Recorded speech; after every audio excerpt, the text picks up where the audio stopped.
Does Styx have too many live albums? This is Rock and Roll Weatherman. My name is Morrison.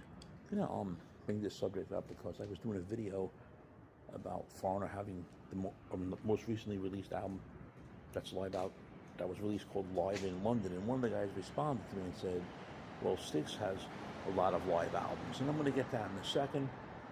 And yes, they do have quite a few, but you got to realize that they did release the one in 1999 when they toured with, it came out in 2000 when they toured with RE Speedway, and then they had another live one in 2000. Those were on their own. Then that live in St. Louis one, of course, was definitely basically the record company doing it, and then they had another one that was a record company. So a couple of them don't count. You could equal that as Foreigner, but I'm just saying, unfortunately, it's the way it goes with record companies. And then you have the one that they did the live in New Orleans Arena in New Orleans.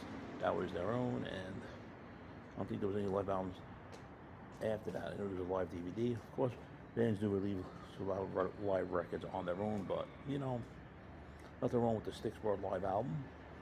One of my favorite live albums, but you know, some stuff it's record company involved. Sometimes it's their own.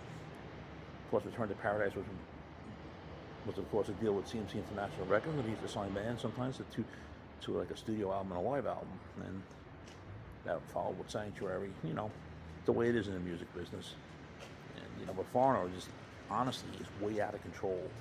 If it's Mick Jones' idea or whoever the hell's idea it is, and that's a fact. Friends, if you're not subscribed to the show, Morrison YouTube channel, please do so. Everyone else have to subscribe. Thank you much for the continued love, honor, and support. It's greatly appreciated. So, friends, do you think that Styx has too many live albums? You know, I don't think they have too many live albums. I know a few of them because of the record company. What are your thoughts, friends? Shame, shame, shame.